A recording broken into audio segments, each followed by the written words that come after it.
Hey guys, welcome back to the 307 podcast. It's me and your favorite co-host, Brooke Wright. Did you just forget my name? No, I was actually going to use your first name, your full name. Don't tell people that. And then I was like, well, that might make Biscuit mad. That's like telling people Chili's real name. Yeah. It's just not a good idea. I like your real name, though. I think it's a cool name. Well, we'll leave that a mystery for now. Yep. Oh, boy. So, do you want me to introduce people to what the show's going to be all about, or do you want to? I think we both should.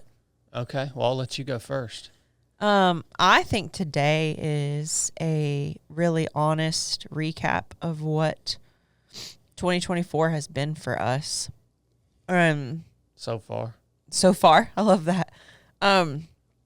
Honestly, like right now, I haven't said this to you yet because I just walked in and sat down, but like I already feel kind of vulnerable and like, ugh, about it. But I'm going to do it anyway because I think good things will come from it. Well, you had a big day of podcasting yesterday. Yeah. Too. Big day of podcasting. Well, so did you. Well, I'm a pro. Yeah. Well, you are a pro. Yeah. Yeah, you're very good at it. Yeah, it's just, this year's just been really hard, and the stuff that I feel like, especially the stuff that I'm going to share is just, yeah, it's just, it can feel, I guess people say, like, the cool thing to say is, well, just don't care what people think, like, it's fine, don't care. But, like, for me, that's not super realistic. Like, I care about people understanding my intentions. Mm-hmm.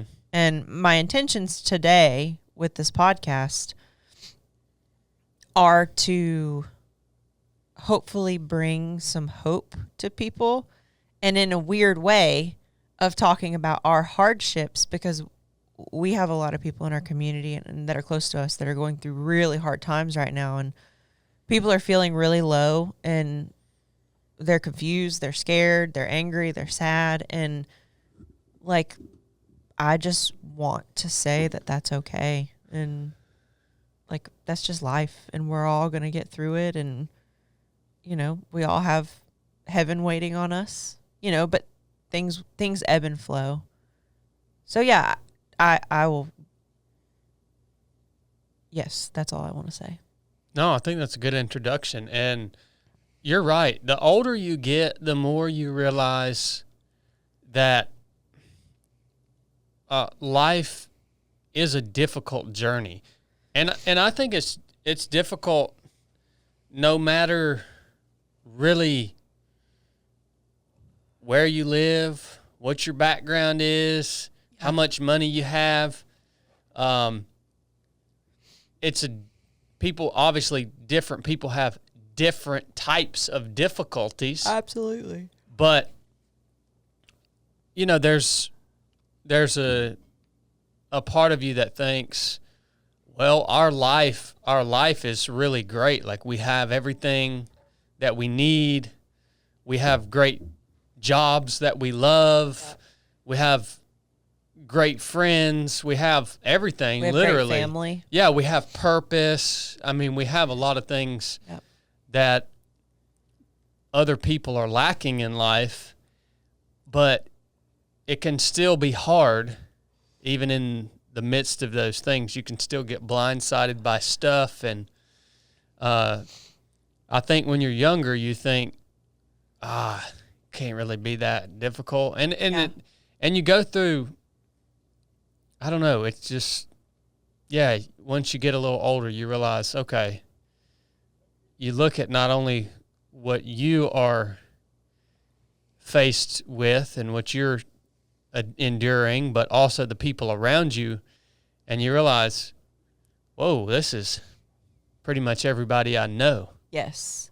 Is at least at some point over the course of a few years going to have some seasons where they get blindsided by something, or something creeps up on them. Yeah.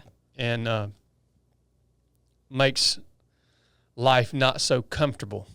Yes. So yeah, it is good to talk about it, and I think with the stuff with me with 2024, you know, I've kind of breezed over my own personal challenges that I've had, and kind of made jokes about them, and but I haven't formally sat down and talked about, you know, what it was like for me, and I think that's an interesting thing to do. So, and that's, to me, not for you, because I think you are very gifted at podcasting. You're very gifted at this, so you articulate very well. I am not as gifted, and I have not processed through. I've processed through a little bit with you and with my community, but, you know, some things might come up on here that I haven't really said before or thought about before, you know, because it's all been recent. So, yeah, it's just, I think our community is what makes me want to do this. You know, the 3 of 7 community, our Patreon, these people that have been in our lives for years since you started this. It's like, if there are people that say, you guys got on this podcast and whined for 2.5 hours about your lives, like, I'm fine with that, as long as there's one person, 2 people, 3 people that find encouragement and find comfort and say, well, their year sucked too, but they're still doing it. And like, we still love God. We still love our lives. We still are like motivated to do better. And like, we're here, you know? Yeah. And I would say this year hasn't, I think for me, it would be a little too dramatic to say this year has sucked, although I have said that multiple times. You've said it a lot. I have. You've said it more than me. Yeah. I guess the more accurate way to characterize it is there have been things that have happened this year that sucked.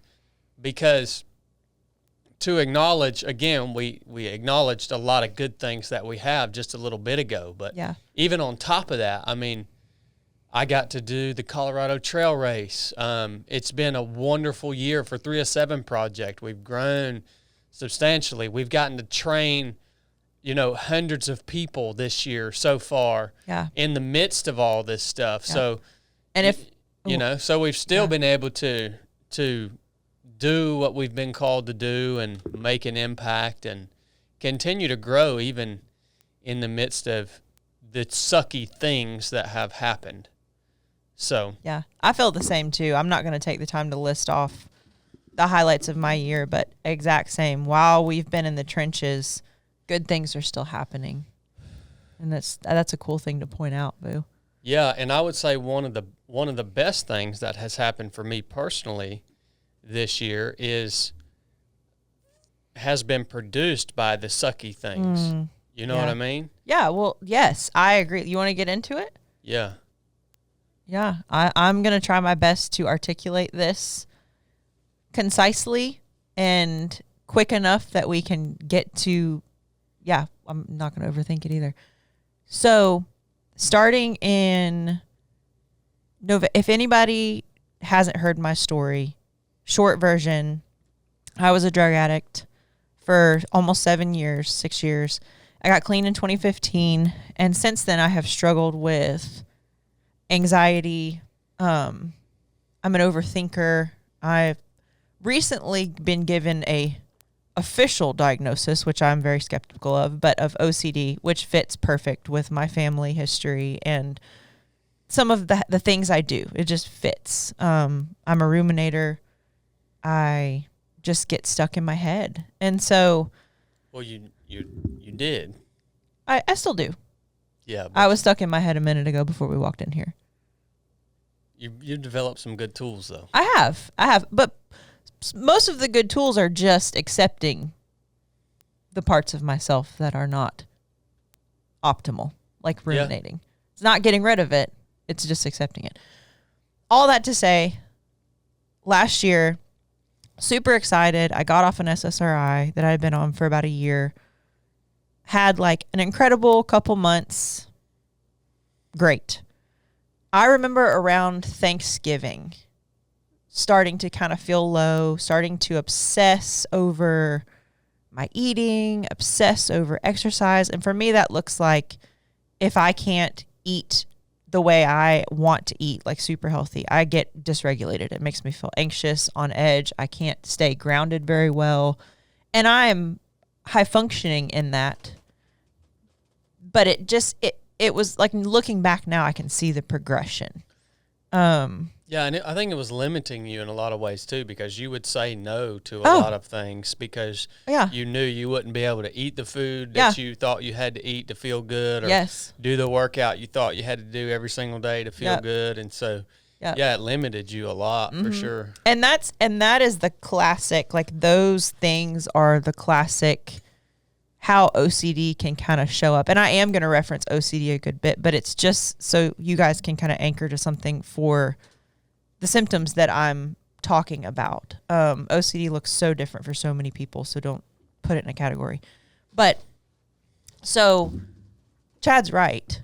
Like, I didn't go on trips. Everything in my world was about controlling how I felt. And I needed things to be a certain way to feel okay. And for me, that got progressive. And then I was already kind of leading into that and feeling down, which is not abnormal for me. Like, I remember around Christmas and stuff, like just being like, my mood's not as high. Like, I'm just a little low. But that all culminated the day after Christmas. I was doing a CrossFit workout and I went to lift the bar and my back just did this thing that I was like, yep, this is bad.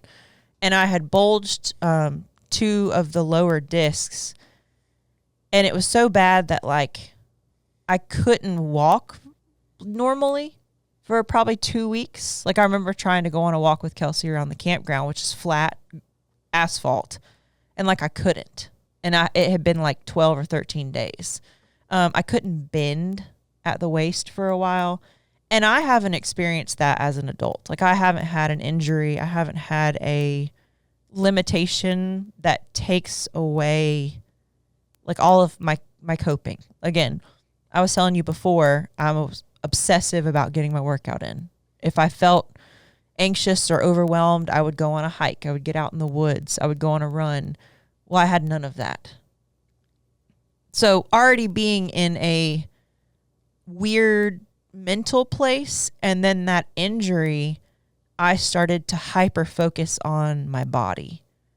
And even more so hyper focus on how I felt, hyper focus on the pain. Also a lot of fear around the back injury. Like, can I do this without pain medicine? Like, what if I were to it just brought up a lot of thoughts, like in the future. What if I ever were to have surgery? Like, what if I had to take opiates? And I think I was already headed that direction before the back injury, but I think that kind of accelerated everything for me. And that was in January. Were you also thinking, like, what if I'm not ever able to lift weights again and stuff? 100%. Yeah. There was no, because that would suck. Yeah. There was no, I mean, I have a wonderful friend named Lindsay Belcase, and she's a PT, and she helped me. And she was very encouraging, but, like, there wasn't a timeline on it. There wasn't, like, it was all subjective. We'll see how this goes, you know? And I'm thinking, since I got sober, I have used exercise to stay regulated. I've just relied on it to stay happy and keep my mood okay. And if I am in that place where I'm ruminating or I'm stuck on something or I'm fearful and I'm anxious and I'm having panic attacks, exercise can take the edge off for me. And so that mixed with the pain in my back and knowing like I don't need to go on any kind of muscle relaxer or pain medication. Yeah, it just created a cycle of fear. Yeah, and the crazy thing is too, I really wasn't aware of what was going on with you internally, because back then we didn't really talk about these things a lot. Remember that? Like, no, we didn't have these conversations. So I was just looking at you thinking, well, she hurt her back. Like, she's going to get better. Yeah. Like, I had no idea that it was causing you to spiral like this. You know what I mean? Spiral is the perfect word. Because, you know, you somebody like me, I'm not a worrier. I'm not an anxious person. I'm dang sure not OCD. You're dang sure not an overthinker about either. anything. No. So, like, if I hurt my back, I'm like, dang, I hurt my back. Yeah. But I generally always, now it would be different if I hurt my back bad enough that I thought, oh, I'm never going to be able to work out or lift weights again. Yeah. But yeah, I had no idea that it was causing you this much trouble, you know, because I'm just looking at it saying, well, yeah, your form was wrong. You bulged the disc. You hurt your back. You're going to get better. Well, let's just carry on, you know? Yeah. And I want to touch on that later on in the story, because it did transform our marriage and the depth of our relationship. Because I've had 2 other seasons that looked very similar to this. It's almost where the rumination and the obsession and the fear just becomes what I perceive as out of control, and the intrusive thoughts become out of control. And I can shed more light on that too. But I just feel out of control. Like, I don't feel like I have control over my mind anymore, and it is terrifying. And that is really, really shameful for me. Has been. I don't feel as much shame about it anymore, because I realize how many other people experience it. But I had never shared with you in the past what was really going on because of shame. Well, it's interesting that people are ashamed of that. And I think that we don't understand that we have to train our minds at some point as adults, the same way that we have to train our bodies as athletes. And because we live in the age that we live in, we can go a long time as adults and we're never really forced or not forced, but there's no emphasis on training the mind. And I'm sorry, go ahead. Yeah, and so I think it's crazy because somebody that, like you said, is ashamed of the fact that they lose control of their mind because life is throwing stuff at them and they can't keep up with it. If that's the right words, I don't know whether it is or not, but they lose control of their mind. Their mind just starts to run away from them, right? Yeah. And that's freaky, man. It is freaky. But like, that's not because there's something wrong with you or your mind. It's just simply your mind has not been trained. You have not developed the tools that you need in order to encounter these things that you're encountering.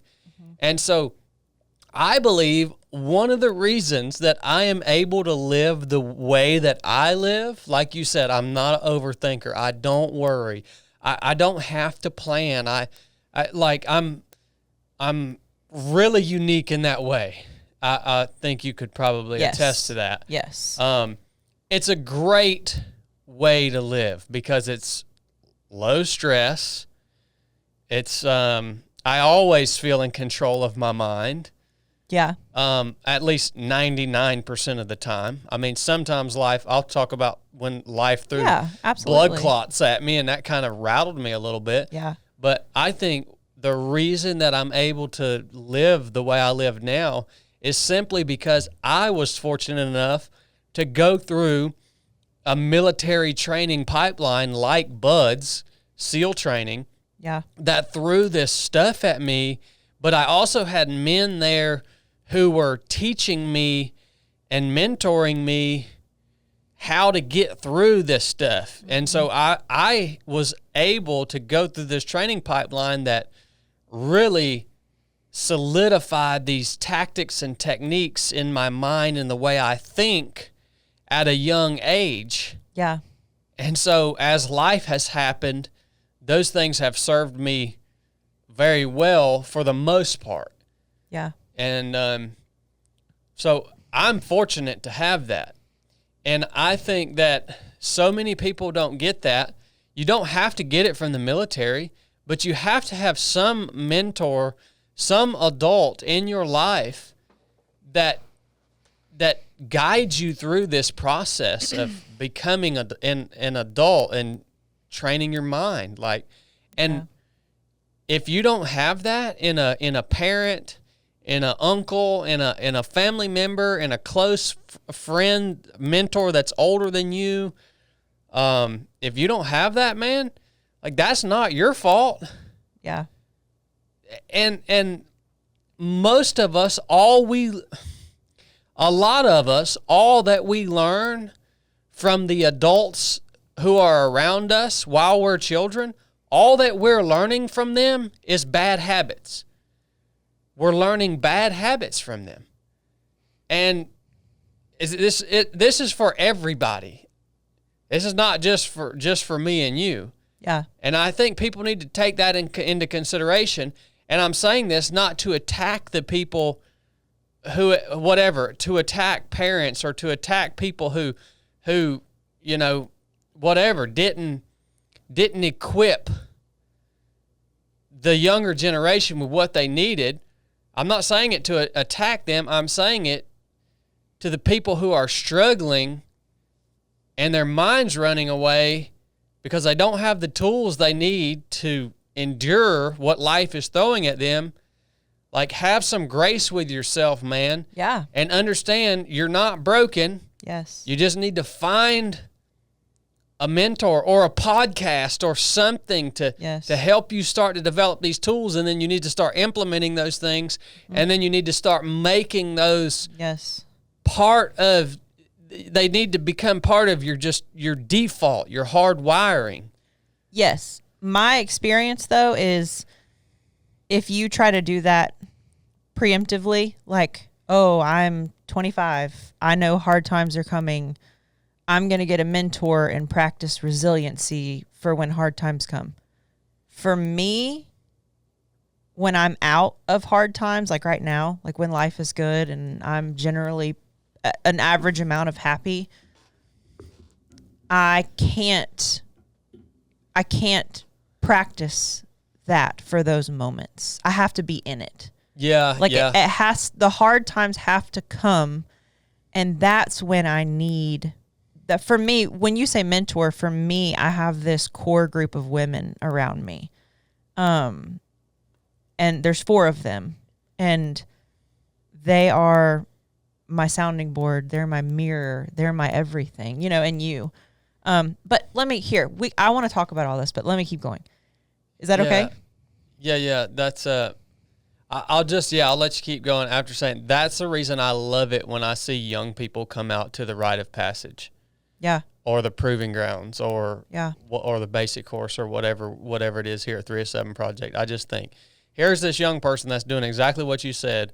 They're early on in their life. They're mature enough to realize hard times are coming. Yes. And whether they had a mentor or not, they are mature enough to be seeking out these environments that are challenging their mind and forcing them to develop tools that they know will then serve them later on in life. And I think that 100% is helpful and effective. Yeah. And for me, the real work cannot come until I hit those moments, Yeah, a lot. Yeah, you're right. It can't be practiced. Yeah, and I agree with you because I just happen to be blessed enough to enter this SEAL training pipeline. I just happen to be blessed enough to have this desire to do this thing. Yeah, you made decisions. Because I think a lot of us are the same way unless there's an absolute necessity to force tension upon ourselves in order to develop these, mindset tools. Yeah. Then we're not going to do it, man. Yeah. We're not going to do it. Now, I've learned the value of it over the years, and That's like such a foundational element of why I do everything I do. Yeah. So, yeah, there's just a little challenge and value in that, I hope, for the listener. Mm-hmm. Yeah. So carry on, boo-boo. Sorry. You're good. You're good. You don't have to say sorry. So where was I? You were talking about how My mind got Yeah.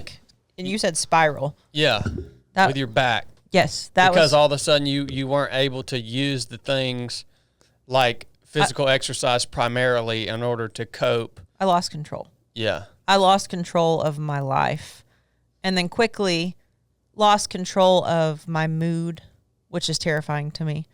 Lost control of my thoughts. I have always had, I remember since I was a kid, and this is something also I've told Chadd for the first time this year that has been so freeing. Again, I feel sound like a broken record, but a lot of people that struggle with OCD like symptoms have something or experience thing called intrusive thoughts. And I think every human experiences intrusive thoughts. The difference is my reaction to the intrusive thought is probably a lot more intense than the average person. And the way I can describe it, like I'm totally comfortable sharing. And again, y'all, this stuff is hard. This stuff is deep. It's vulnerable. It's icky. Well, the thing about it is when you talk to people about this, what you realize is somebody you've known for the last 5 years that you're close to is like having the same issues, and they think they're the only one. That's exactly why I'm about to share what I'm about to share. So my intrusive thoughts attack the things I love the most and the things that I fear the most. So I'm in this state, of just I'm anxious. I'm having daily panic attacks. I'm having trouble sleeping. I can't really relax very well. I'm having a lot of brain fog, mixed in with like this weird depressive feeling where it feels hard to talk. It feels hard to do anything. Now I am cooking dinner for you. I'm going to work. I'm like grasping. I'm still working out. I'm doing everything I can do to hold on tight. And then alongside that, the intrusive thoughts, like I'm in the house one day and I'm talking to you. And if anyone listens to this podcast or knows us, they know we like guns. And like I'm competing in the tactical games at the end of this month. And we've always had guns. We've always carried guns. And I'm sitting behind the couch and we have a table that butts up to our couch. And I'm talking to you across the room. And there's a gun laying between me and you. And I'm just focused on what you're saying. I'm like, my mind is just doing normal things. And I'm talking, it feels like something that enters your head violently. I don't know how to explain it, but this thought just comes across my mind and it's an image of me shooting you. And as soon as that image comes across, I just felt like my whole body tense up and just, oh my God, what does this mean? What does this mean about me? Yeah. I love my husband. I would never. Am I capable of that? Am I dangerous? Am I losing control to the point that I could like black out and be capable of that? Like maybe I am actually like really mentally ill, not struggling with anxiety, and like I'm a danger to my husband. And so that it is the intrusive thought comes.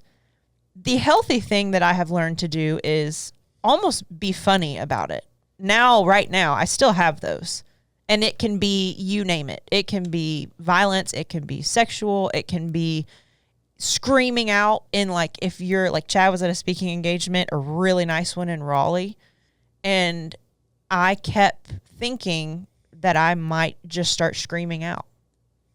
And I just had to laugh. I was just standing there on like, cause I was in a good place by that point, but I was just back there like smiling, like it's just funny. But in that moment, I had never shared my intrusive thoughts with a single human, period. I thought this is something that I don't need to tell anybody. Yeah. Because they're going to want to lock me up. Like if I tell Chadd right now, about this, he's going to be like calling around to try to put me away. And so I dealt with those in this season. And again, I didn't know what they were. Nobody had ever said OCD to me or rumination or like a fear of uncertainty. And yeah, it was just such a progressive thing. And I think what really made it worse, that is a pattern for me, is I feel that coming. I start feeling down, and not like little things will irritate me more, aggravate me more. I'll start just struggling with stress. And I start to see what has happened in the past, and I'll notice the pattern. And then I'm like, uh-oh, here it comes. Like I've felt this before. Here it comes. Oh yeah, and then it's just, and yes, and then I am waging war against myself. Yeah. And then another layer to it for me that is always the nail in the coffin is my inner critic. My inner critic is just, all of the things I've told y'all so far are happening naturally. Not naturally. Like a lot of it is my mistakes and my lack of coping and my honestly, my lack of trust in Christ. But those things are happening. And then I have this really loud internal dialogue that is saying, you have the best job. Look at this house you're living in. Did you see how your husband's treating you? Your friends, you can't even show up for your friends.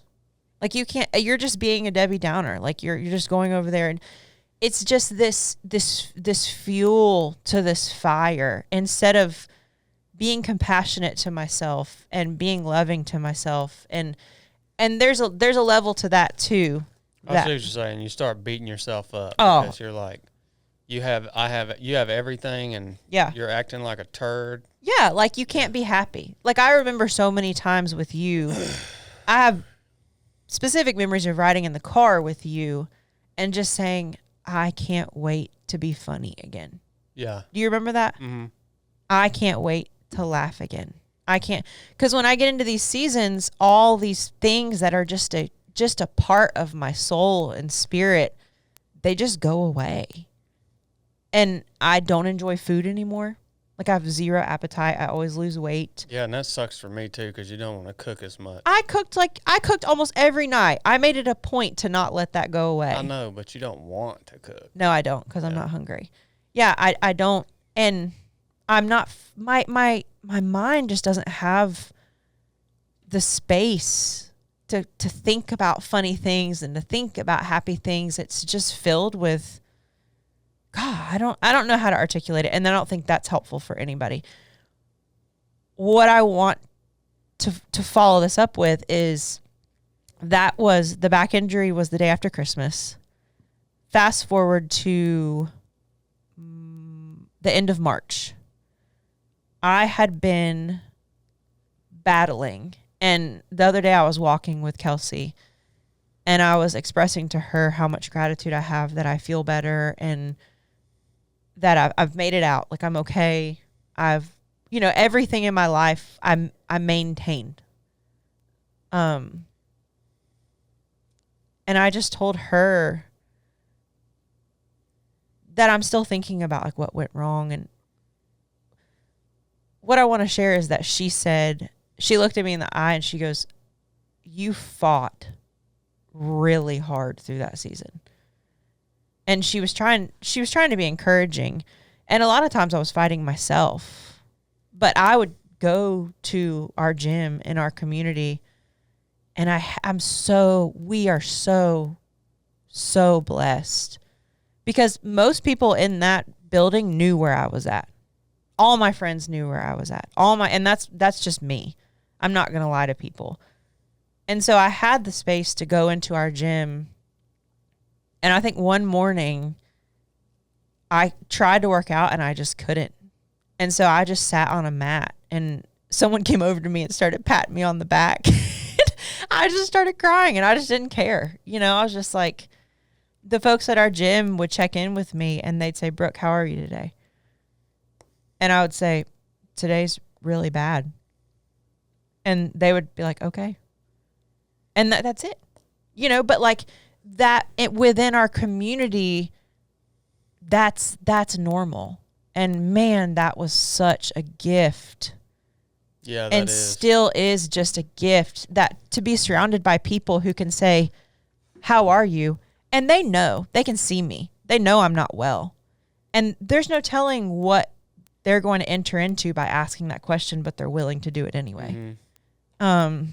Yeah, it's so cool that Jeff and Glenn and everybody who's a part of the ownership of CrossFit Rome, it's so cool that they've created that space. And like, and I know that the gym is made up of the people that come there. Yeah. Like, that's what makes it. But, you know, Jeff and them had to take such a risk, and still they're not making millions of dollars. No. And they're working their freaking butts off to try to make this happen, to try to keep this space open for these people to come. And so thank you to them. And you know what's cool? Like, I'll call out Jeff specifically. I don't think he would mind. There's quite a few people like this at our gym. Jeff, I would share with Jeff where I was at on any given day. And some days, I gave Jeff a lot of details. And because I knew he could handle it. You know, I knew he just receives that well. And he, in turn, if he was having a tragic day, he would share honestly about his experiences without trying to guard against certain details to protect his image or to not burden me, or, you know, it's just real. Mm-hmm. It's just like, you ask a question, you give an honest answer. Sometimes we had time to talk about it, sometimes we didn't, but it was just the check-in and the ability to feel the space, to just have people around you that you can just say, I feel terrible. And they're like, sounds good, glad you're here. Yeah, it's so much different than even when I was growing up. I mean, I remember working as a young adult on a farm, and it's like nobody ever had any conversations at all about how they were doing. Especially not with any depth. And we were tight too. I mean, the people I worked with there, we were tight, but nobody ever had any conversations at all about it. You were just expected to show up and work hard, and that was it. So that's a lot different for sure. Yeah. Well, I got two things just leading up to where you are now. Well, can I, if it's if it's in the good place now, do you care if I finish? No, it's about what you were just talking about. Oh, I'm sorry. Yeah, go ahead. The two things is for the listeners, when Brooke was talking about when she hurt her back and then she wasn't able to go and work out, how that really started the out of control spiral. It just made me think about how foolish we are to put all of our eggs in one basket.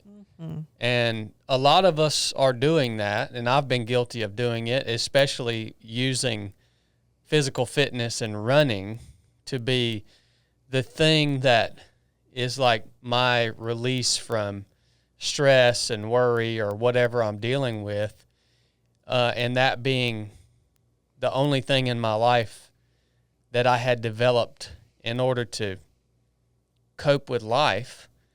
And that is not how you become resilient in life. So if you're doing that, you should think about what are some other things, skill sets, what are some other passions that I can begin to develop now so that I don't have all my eggs in one basket. So if you really like to work out, that's great. Keep working out. But just know that there's going to be a time that's likely going to come where that's not going to be an option for you for a while. And it's going to be really nice if, 5 years ago you decided to take up painting or writing or, whatever, you name it. It's endless. Yeah. Playing the guitar, something other than just that one thing. Yeah. And that's going to help you become more resilient. But we just like to pigeonhole ourselves into one thing because that's simpler and it takes less effort. And what's that, baby? On that note, when we get to the end and I start getting into like the recovery process, I want to touch on that.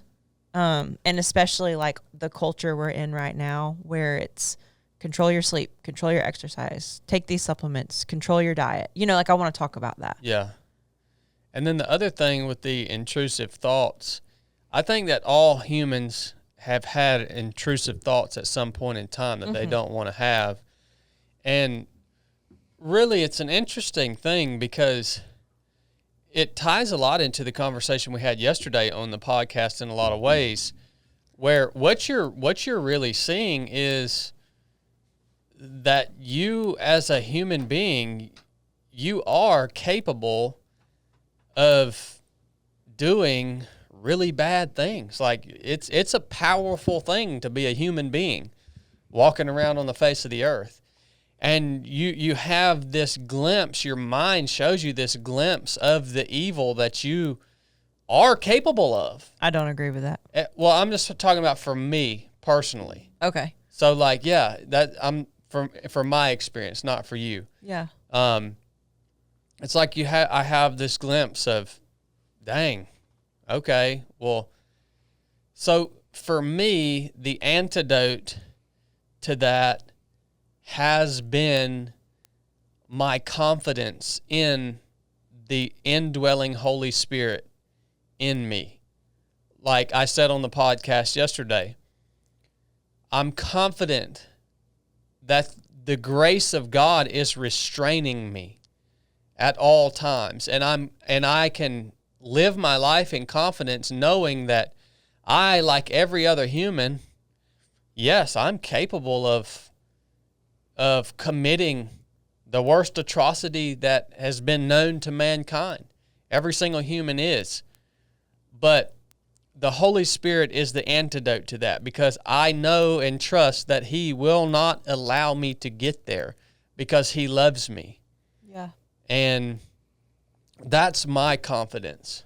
Like when I have those, you know, whatever you want to call them, intrusive thoughts, evil thoughts, whatever, bad thoughts that you don't want, that you don't know where they come from. And it's just like, well, hey, whatever. Like I know by the power of the Holy Spirit that I am not actually able to go there because the grace of God is restraining me from that, is saving me and redeeming me. So I just wanted to share that and maybe give listeners who can relate to me on that, give you a little confidence and remind you that the Holy Spirit is such a gift. He is identified as our helper, and He is a helper, and He is restraining you and saving you and preserving you as His child. So that's all I had on that. Thanks, Boo. Yeah, I'll get back to the story. I want to just say I kind of firmly said I disagree. I don't think my intrusive thoughts are coming out of a place in my brain that actually wants to shoot you. I think it comes from a place of being scared of what I'm capable of because I feel like I'm out of control. Yeah. And because the intrusive thoughts always attack my deepest values. So that kind of tells me, like, if it was, yeah, but that's all I need to say. Yeah.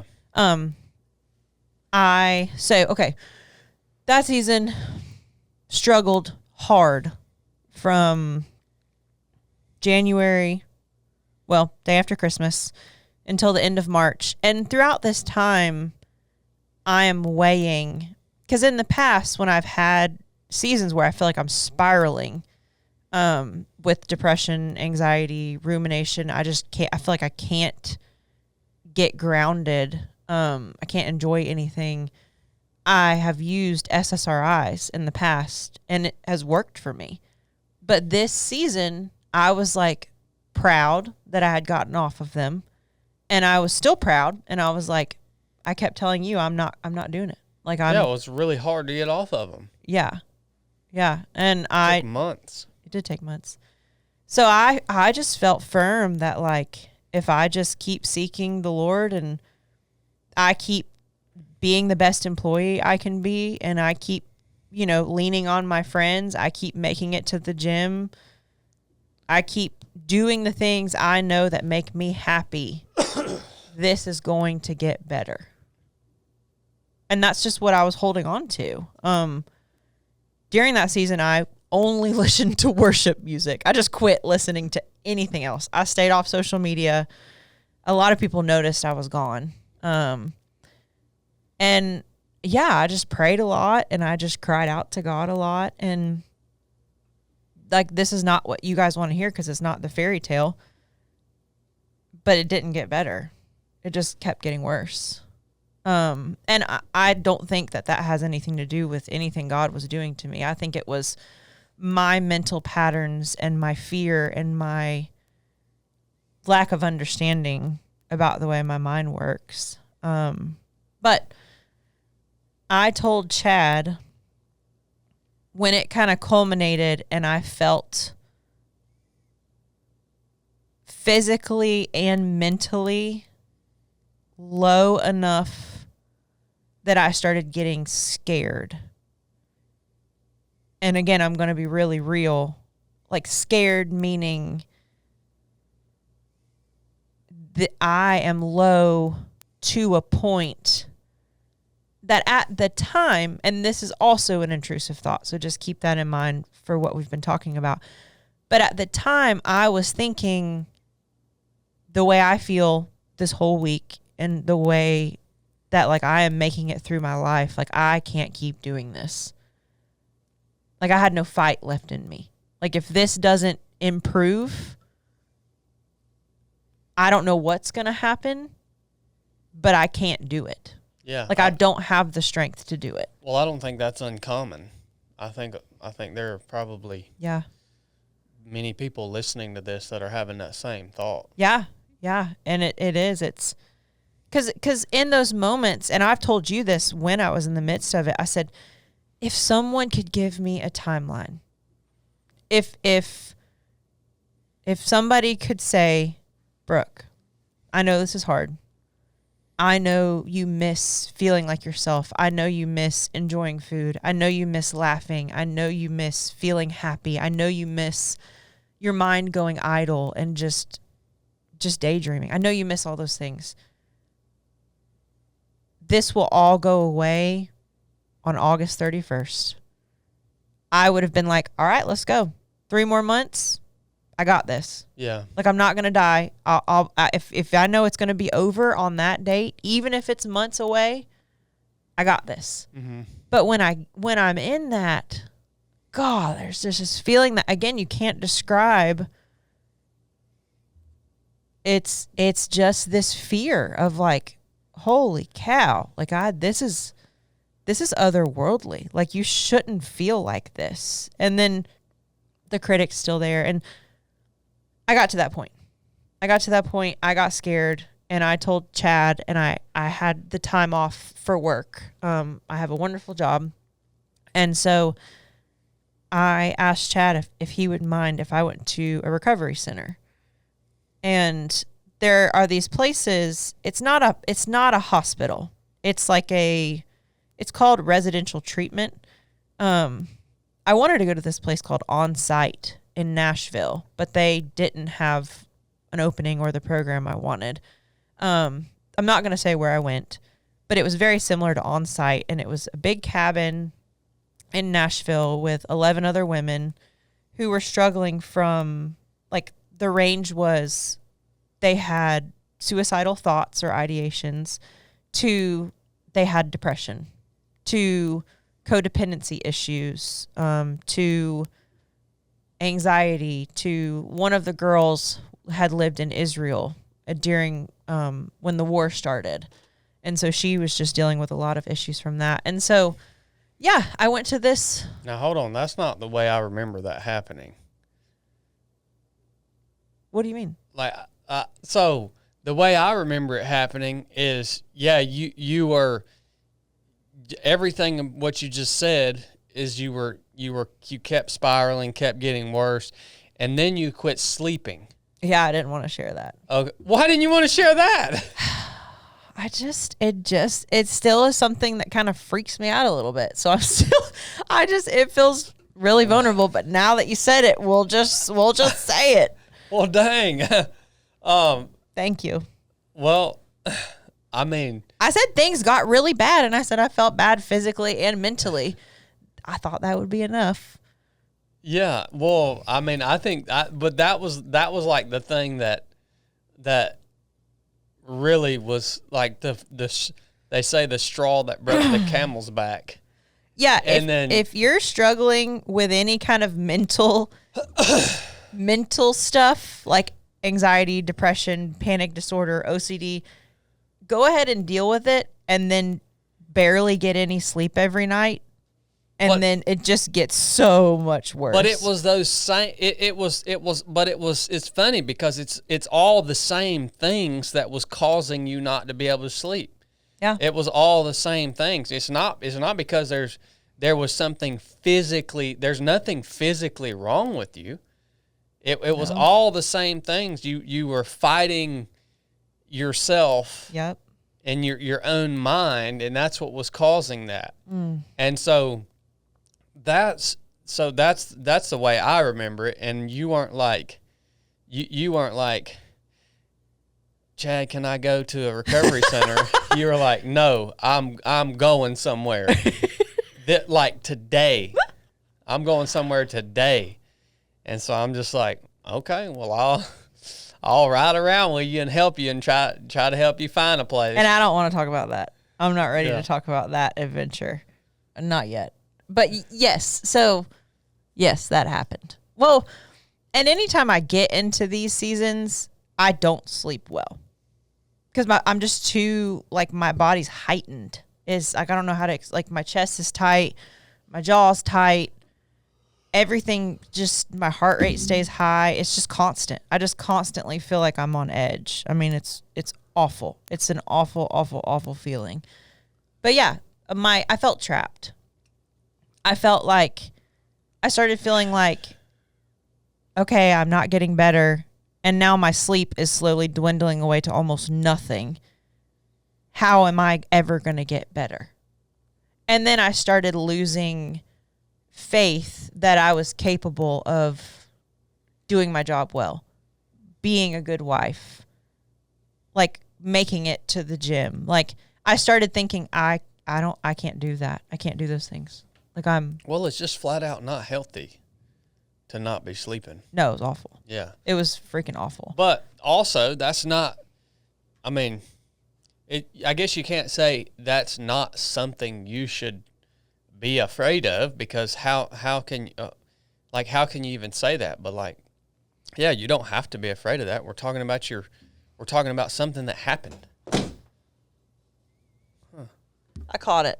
Yeah, I caught it. Job. For people listening, I just set it right there on the ground. I just leaned back, and the pretty glass photo of Chili, Chadd, and Blake fell off the wall, and I caught it. Yeah, we're just talking about something that happened. Well, so when I share stuff like this, I'm out of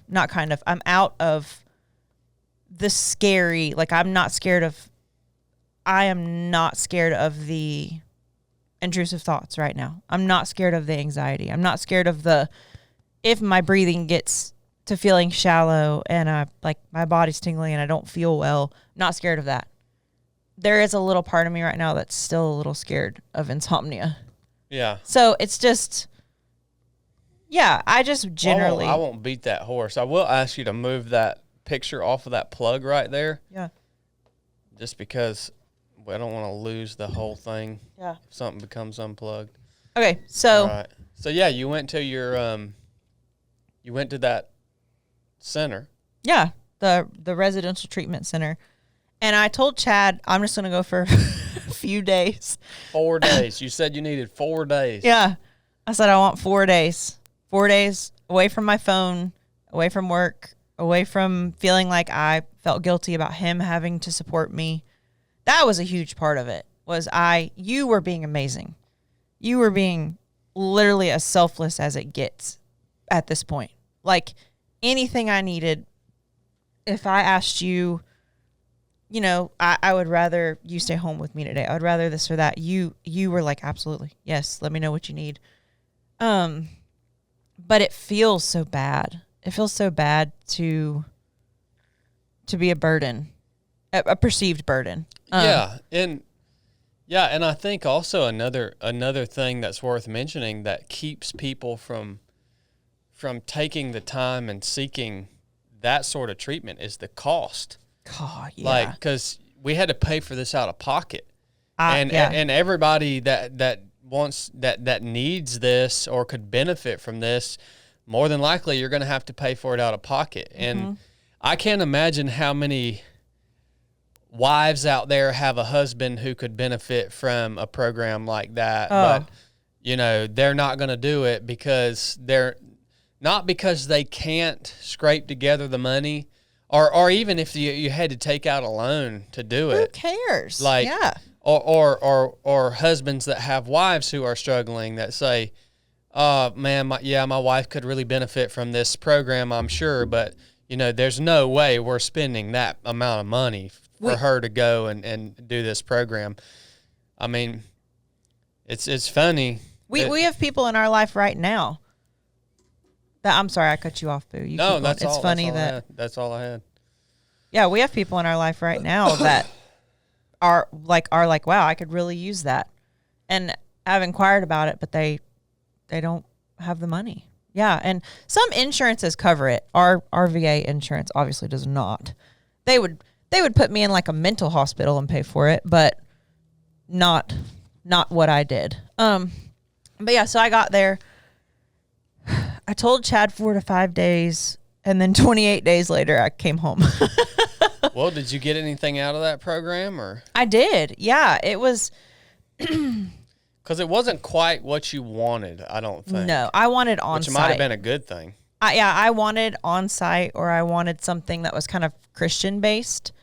And that just, I did get scared and wanted to go quickly, and saw the break I had in work too. Like, I needed to go ahead and get it done. So yeah, it was a good thing. I had to leave a lot of stuff there. Meaning there were a lot of like exercises, and because the format was, I'm in a house with these women. It's a big, huge cabin in a rural area in Nashville. Beautiful. And like every day, like you wake up, you have breakfast, you cook all your own stuff just like it's your house. And then you meet for classes. We did martial arts, we did exercise, we did cold plunging. And you just have all these classes and activities. And it was fun. There's like an equestrian thing. But for me, the biggest benefit was, this is going to sound like a cop-out, and it kind of is, and it's where a lot of my shame came from while I was there, is all the pressure was gone. Like, all the pressure I was putting on myself that I had to show up a certain way for you, for my job, for my friends, when I walk in the gym, when I'm around my family, that was gone. It's so funny that was the biggest benefit of that program, because the interesting thing, or the funny thing about it, is I believe that everybody needs that. Like, I just went and spent 10 days in the mountains of Colorado, the Rocky Mountains. Yeah. Where like you're talking about, like, I get to go just full savage, man.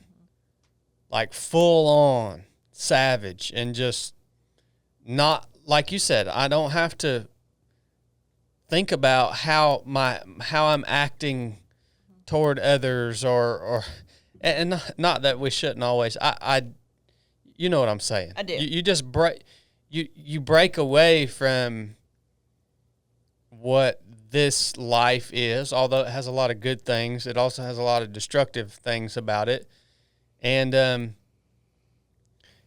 I'm not saying that my 10 days in the Rocky Mountains doing the Colorado Trail Race was the exact same as your recovery center, but there are a lot of elements to it that are the same. And we know a lot of people, healthy people who have healthy habits, like our friend Jeremy. He'll just take off to the Grand Canyon and just spend a week by himself. Like, yeah, people need these things, man. Like, yeah. you need to interrupt this modern way of life that you are living, that's putting all of this crap, dumping all of this crap on you. Like, you gotta break away from that. Like, once a year for me, I gotta get out. I gotta get out and do something a little different. So it's interesting that you said, just having that space for that amount of time was one of the biggest benefits. Yeah. No phone. Yeah. I worked remotely from that place 2 days a week. Other than that, the only time I touched my phone was to call you in the evenings. Mm-hmm. And it was amazing. Like, that was amazing. But and people say, well, I can't leave my job for a week or 2 weeks or 3 weeks. Like, look, man, there's always a way. It's going to cost you something. Yeah. Every time. It's going to cost you something, yeah, but that's the way life is. I don't know, man. When I posted about the Colorado Trail Race I did, which again had nothing to do with the race. It had to do with what we're talking about. Just like a little mental reset. Yeah.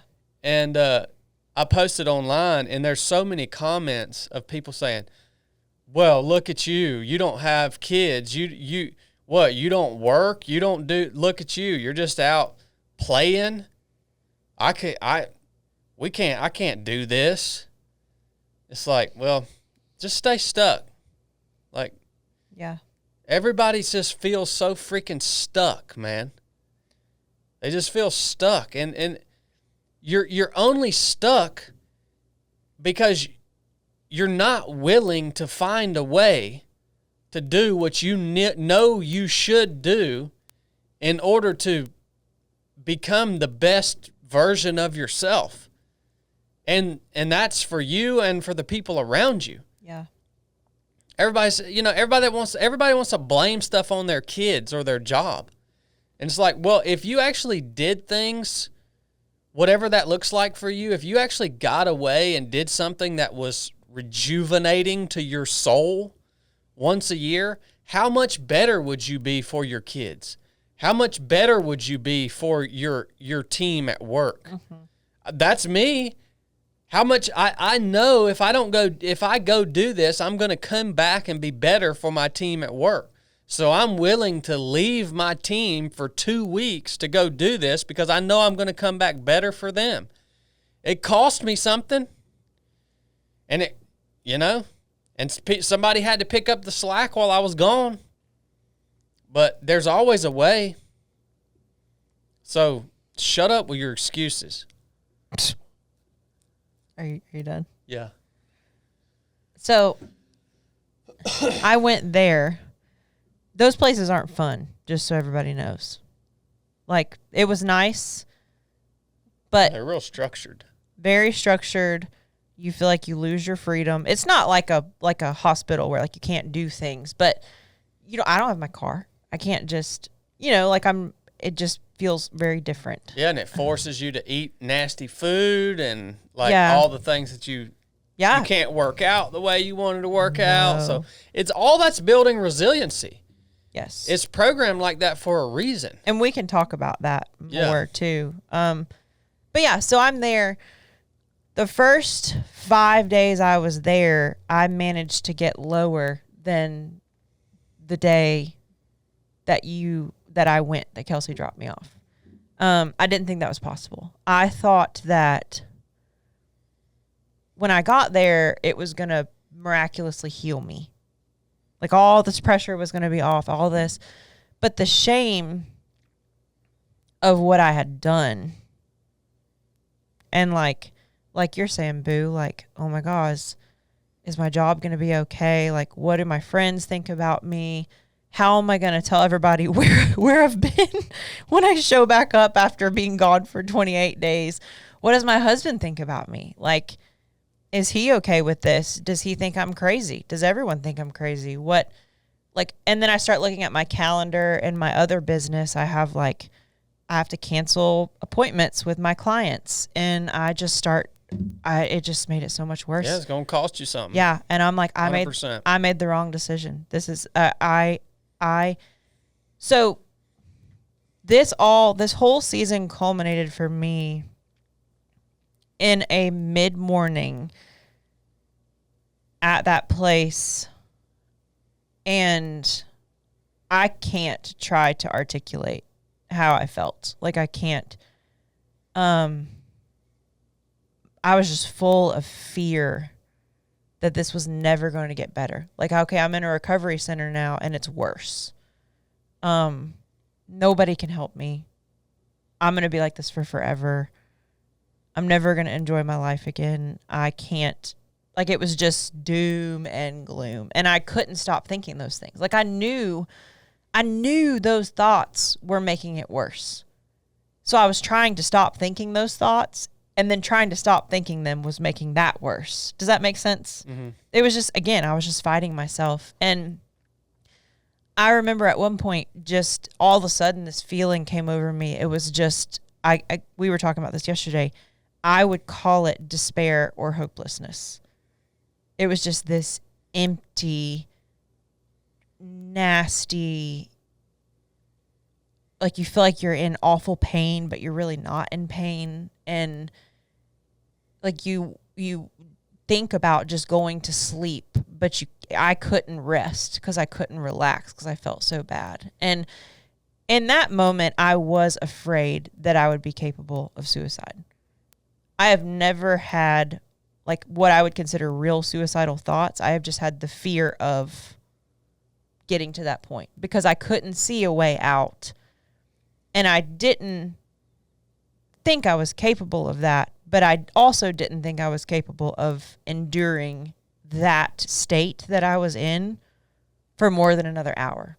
I was like, I can't do this. Like, I just can't. So this is funny now. My solution, and I haven't shared this with you before, my solution to this was this cabin had this gravel driveway that was pretty short that went down to this like rural road, and everybody was inside, and I didn't know anybody very well yet. I felt uncomfortable. I felt alone. I felt, who were these weird people? And I thought everybody was really sick and gross and weird. And it wasn't good. So in this moment with this feeling, I was trying to get rid of it. I was like, I gotta figure out a way to get rid of this feeling. I can't, So I started walking up and down the driveway. The neighbors were like, dude, these folks are legit crazy.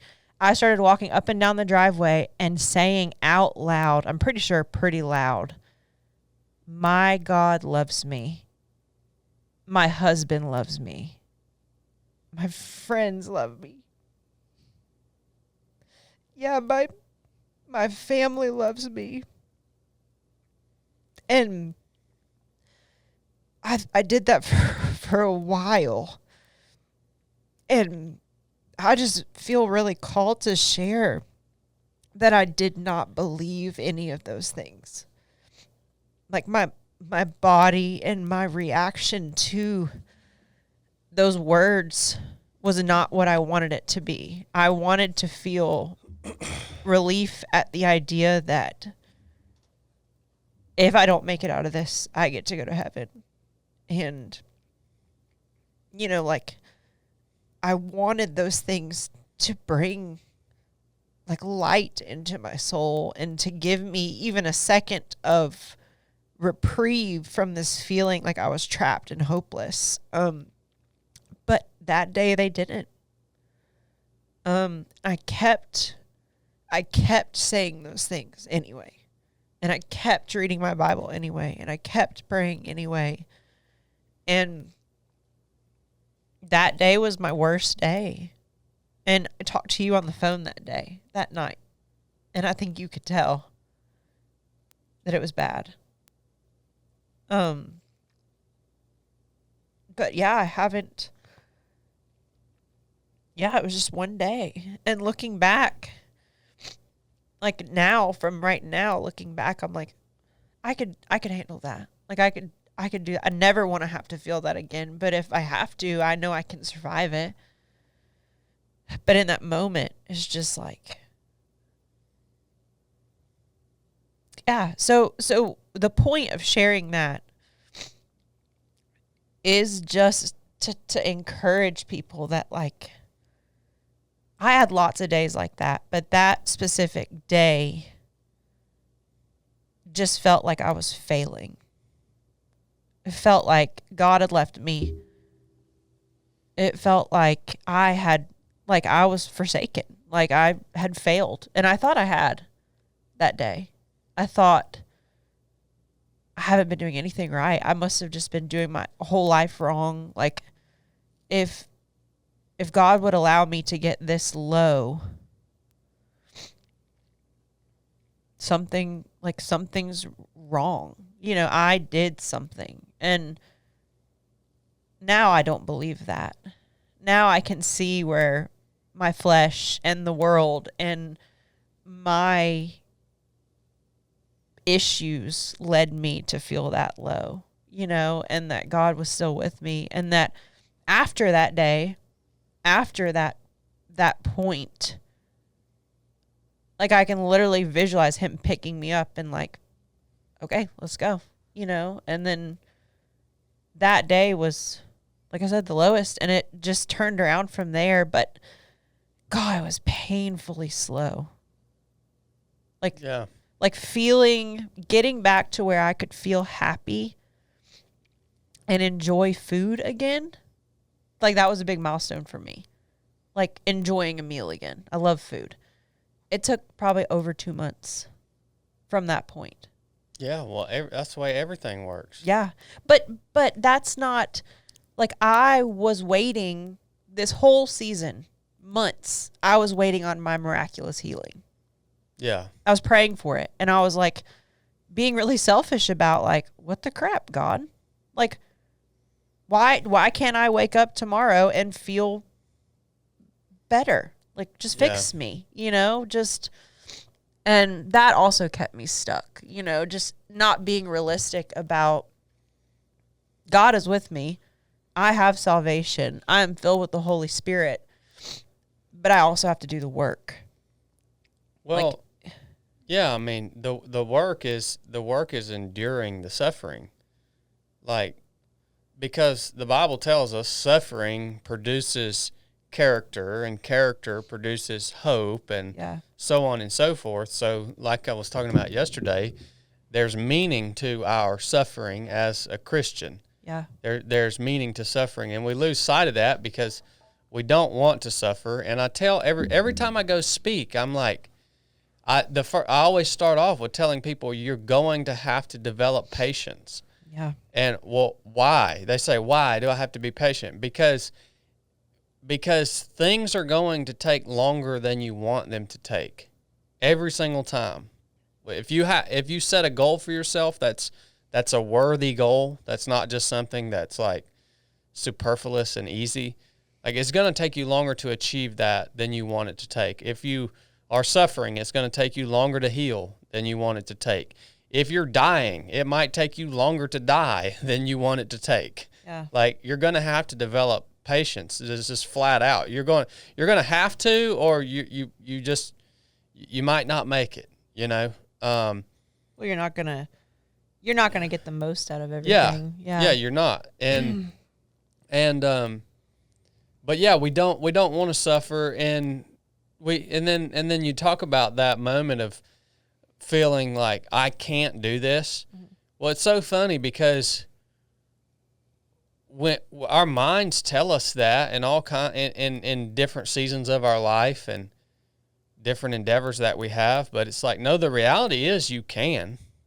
Yeah. Just like you're essentially believing a lie. Mm-hmm. Like, I can't do this. Well, no, actually you can. You can do this for like one more second. You can, okay, I can do it for another 5 minutes. You know, so you actually can keep doing it. And then this moment of just feeling alone and abandoned, we so often forget that our Lord and Savior Jesus Christ was also completely alone on the cross. He was. So, like, when I say your suffering has purpose as a Christian, the purpose of your suffering is to conform you more into the image of Christ. That's the purpose of everything, but most especially suffering for a Christian. That's the ultimate purpose, is going to make you more like Christ. And so you got to relate in some small way in that moment to how Christ felt on the cross when he cried out, my Father, why have you forsaken me?" On the cross in utter pain and like suffering beyond our imagination. And he felt, and what not only felt, but he knew he was completely alone and forsaken by his Father as he took on the burden of sin. And God turned away from him and poured out his wrath upon him. It's like, that's the purpose of it. Yeah. Like that, and that's why God doesn't just come in and miraculously end it, because he knows he's cheating you out of what he's trying to accomplish in you. And the only way he can accomplish what he wants to accomplish in you is to allow you to suffer. That's the only way. There's no other way you can learn these lessons. Yeah. So that's my 2 cents on it from that angle. Yeah, I love that. And I think for me, another purpose was to break down this tight grip I've had on thinking that I could control my life. Mm-hmm. And make it the exact way I wanted.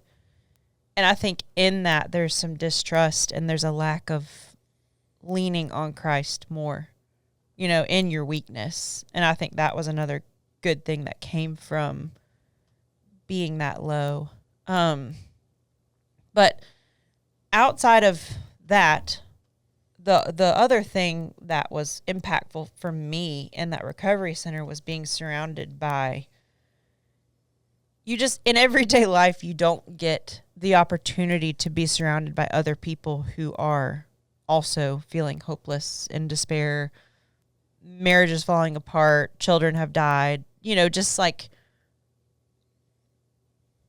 people that feel the same. They feel like they're at their end. And a lot of it for me was scary. I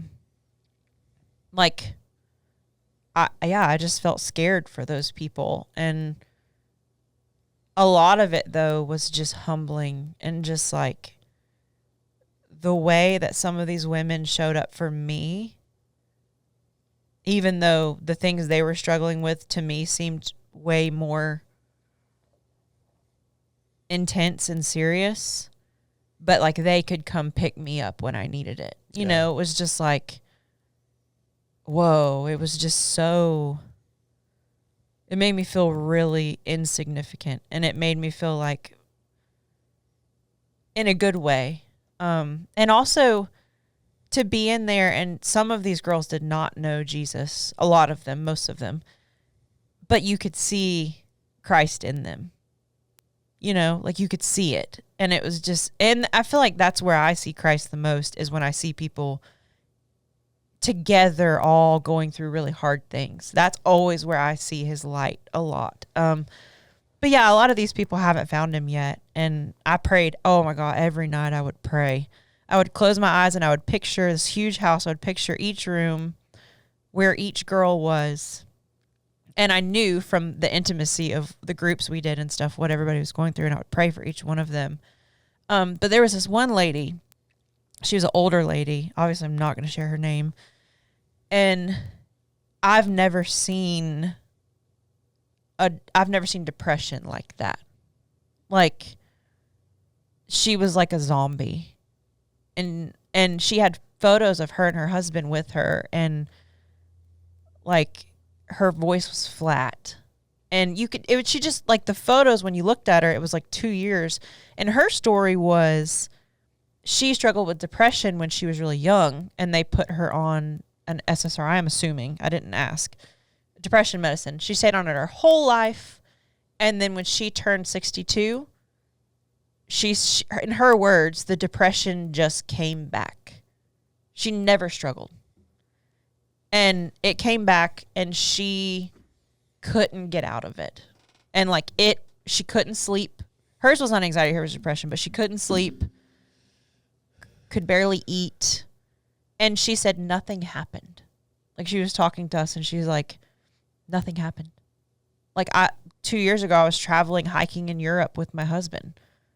Like, we had these trips planned this year, because everybody was trying to draw out of her, like, what's wrong? You know, like, did someone die? Did you get abused? Did you and your husband, like, have a fall? And she's like, no, it's just, she believed it was just her brain. I don't know if I can get on board with that. Yeah. I think there is a, like, chemistry, like a neurotransmitter thing going on. I think that's definitely true. But to see this lady, she was hopeless. She didn't know Christ. She wanted to die. Yeah. I mean, without Christ, there is no purpose in suffering. It was awful. Yeah, it is. Like, it was, I think I called you one night from there just crying about her, because I was just like, and I prayed with her multiple times. Like, I sat on her bed with her, holding her. Yeah. Yeah. And yeah, I hope she's okay, but that's the reality for a lot of people. Yeah, it's just so, God, it's I can't put words to it. Maybe I will one day, of the power in that, and like what it does to your soul. Just not just when you look at people who are suffering, but when you look at every person you pass. When you witness suffering on that level in people, it changes your perspective on the masses. Yeah. Like, it just changes the way you look at folks. Does. But so I got out of there, and what really turned things around for me, and again, this is just my story, is I was seeing a therapist here in Rome who I love, and I came to her, and I had never shared the intrusive thoughts. I had never shared a lot of what was going on internally because I was too ashamed. And I finally shared with her that I had this intrusive thought about it. It was good. I don't want to share the exact thing, but it was involving hurting a baby that I love. Would never do that. It was just a fear. And she looked at me and she's like, oh, holy crap, Brooke. She's like, you have like classic OCD. And nobody had ever told me that before. Everybody had thrown PTSD. Everybody says I have PTSD. Everybody's like, you have trauma, you have PTSD. You need to be gentle. You need to be kind to yourself. If you are feeling afraid, don't do it. You know, all this stuff. Get a ton of therapy. Do therapy all the time. And so when she introduced the OCD concept, she gave me a couple resources of folks to like follow and things to watch. And I did some digging, and the OCD treatment is radically different than the way I had been treated since I got out of rehab. Because OCD treatment is strictly if it scares you, do it anyway. Don't be afraid of your thoughts. Don't be afraid of the things that, like, an example with the guns, like I was still, when I came out of the treatment center, I still had that fear in me about like, oh, am I still capable? So I signed up for tactical games. That was literally like a response to that fear. And it sounds really radical, but that's how you have to be to tackle it. The food thing, like very obsessive about what I eat. Started forcing myself to eat a cookie, something I would normally not want to eat because I'm like concerned. You thought it would make you feel bad, or like, I did such a good workout today.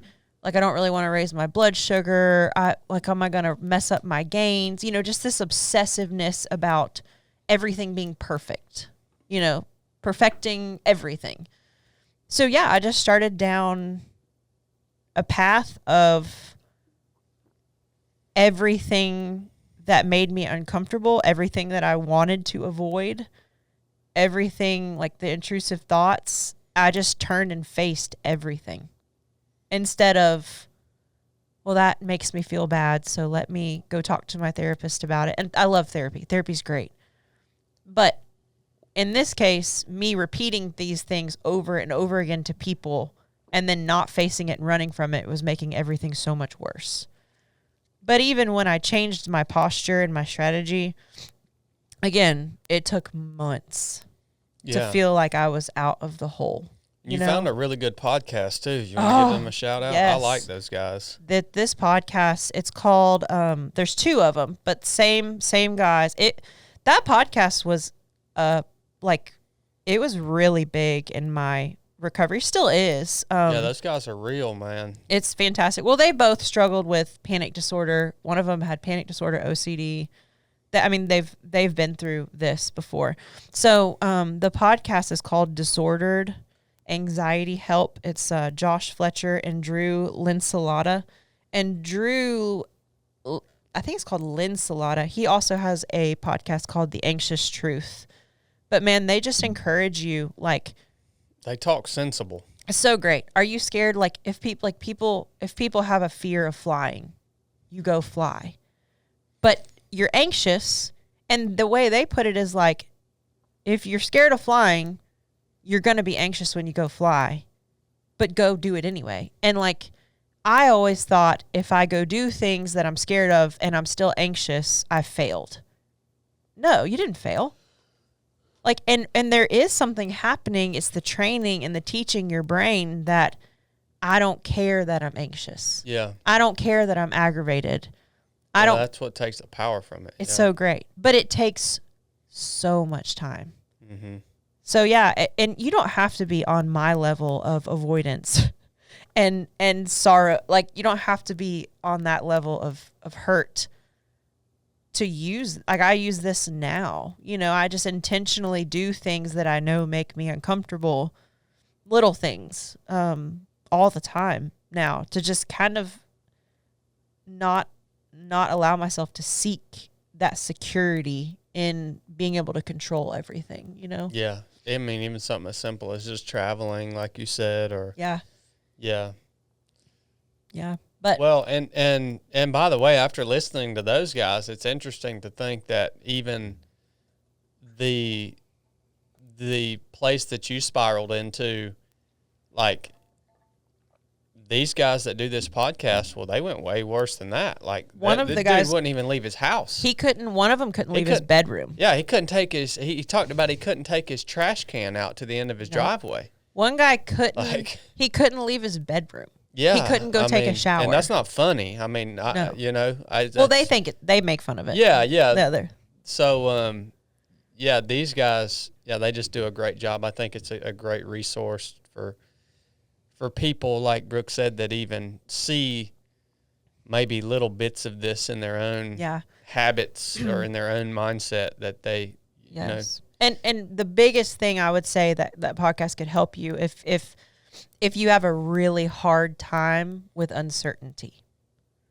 Like, if things are left, if things are left uncertain, do you begin to play them out? Do you begin to go through worst case scenarios? Do you begin to try to, look at the future? Yeah, those podcasts would help you. Yeah, they're good. But so I got out. I want to get, because I gotta shoot at 5:30. I got out, got home, terrified to come home because I was like, what if it all comes back? Well, it did. Then yeah, I got my footing about me. Did in fact get back on SSRIs. And I really don't want to spend a whole lot of time on it just because I want to get to your blood clot and I want to have time to talk about that. But I was on SSRIs and a sleeping medicine that I'm off of now. But one day Chadd and I were riding bikes and I couldn't stop thinking about being on all these medicines. Like, it was just a constant. And I was so mad and angry. And I stopped riding my bike and had like a breakdown on the road. And I just remember telling you, like, I don't want to be on this freaking medicine. Like, I was angry. But it was helping. And so that's a journey I'm still walking, is like appreciating medicine when it's helpful.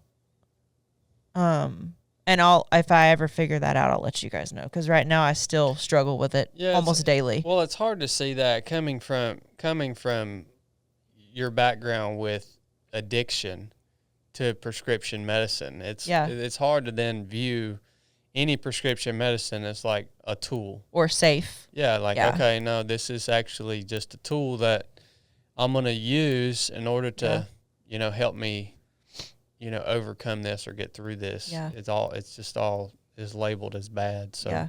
And I have a deep distrust for pharmaceutical companies, and that all plays into it. So, got out. I've barely got I'm barely grounded, y'all. Like, barely. And babe, I don't want to go into details because I didn't ask them for permission. But we had a niece pass away. And she was a baby. It was just Sid's, nobody's fault, total freak thing. But it devastated our family. Devastated, obviously. And I'm sitting here like, uh-oh.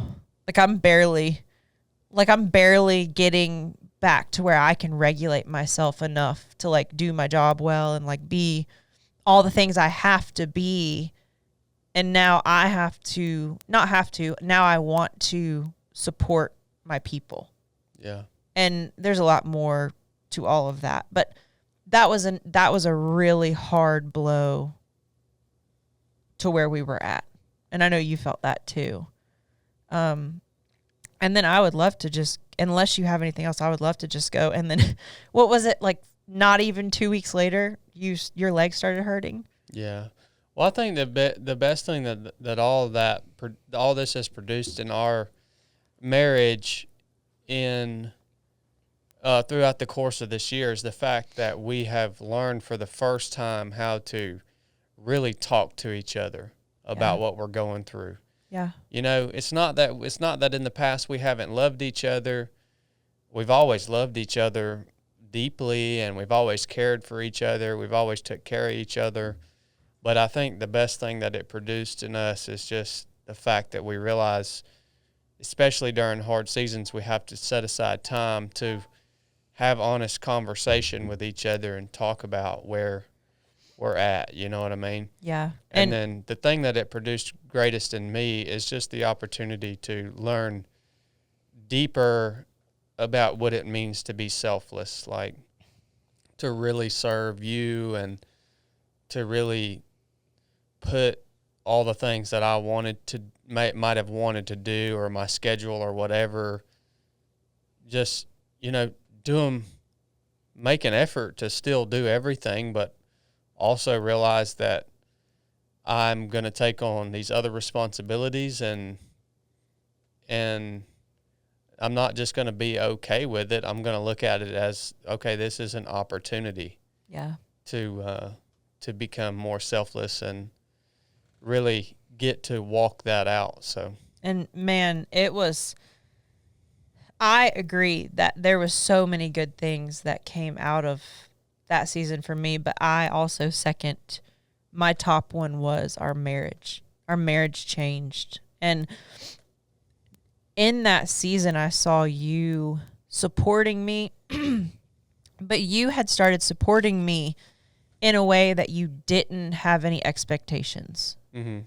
Like, there was no push. You weren't giving me advice.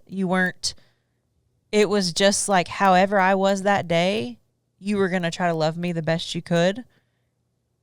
And you didn't, like, I can't imagine being on the other side in your shoes with your personality type, and you don't understand what I'm going through. You can't really empathize with it. You know, all you have is my word, and I look fine, and everything I'm telling you is just internal. You're having to take me at my word. And I just can't imagine it would be so easy for someone like you to be like, just snap out of it. Just go run 100-miler. Just, and you didn't do that. Yeah. Like it's a waste of time. You just gave me space, and you had to give me a lot of space, and you had to be selfless for a while. Yeah, it's good. Yeah, it was.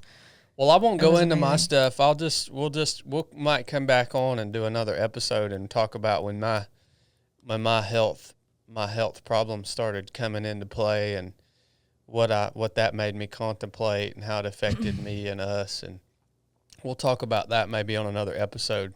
If you guys want to hear me and Brooke get together and talk more about things like this, drop us a comment here on YouTube. Let us know how it helped you and what questions that you might have. Yeah.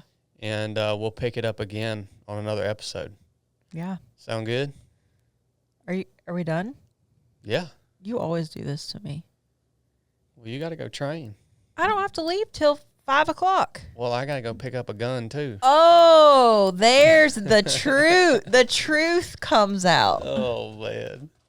No, that was good, baby. I appreciate you sharing all that. I know it's hard. No matter how long you wait, you don't ever, I don't want to say you do want to share these things because they hopefully help other people. Yeah. That's the purpose of the podcast. So you do want to share them, but it never makes you feel good. It's not fun things and funny things. It's not comedy. It's difficult stuff. So I would much rather talk about farts. Yeah. 100%. Well, thank you for having the courage to come and share that with people. I know it's been on your heart to do that for a while. Absolutely. And we truly believe that God will work all things for the better of those who love him and for his purposes and for his kingdom. And there's purpose in our suffering. There's purpose in your suffering. And if the believe purpose, the purpose might be only, I'm watching your face to make sure you don't get annoyed that I'm still talking. Are you annoyed? You're fine. Do you want me to stop? No, you're fine. I wanted to say a lot more, so I'm kind of getting thrown off right now by this abrupt stop. Oh, I thought we were about to transition into my stuff. Well, yeah, but I was gonna I had other things to say about our marriage and relying on our community. Well, save them for the next episode. Okay, all right, I can do that. That makes me feel better. Yeah, save them. Okay. All right. Wow, you. Okay. All right, guys. Well, again, thanks for tuning in. We'll do another one of these in a couple of weeks. Does that sound good? Yeah, sounds great. Thank you, babe. All right. Love y'all. Nuff said.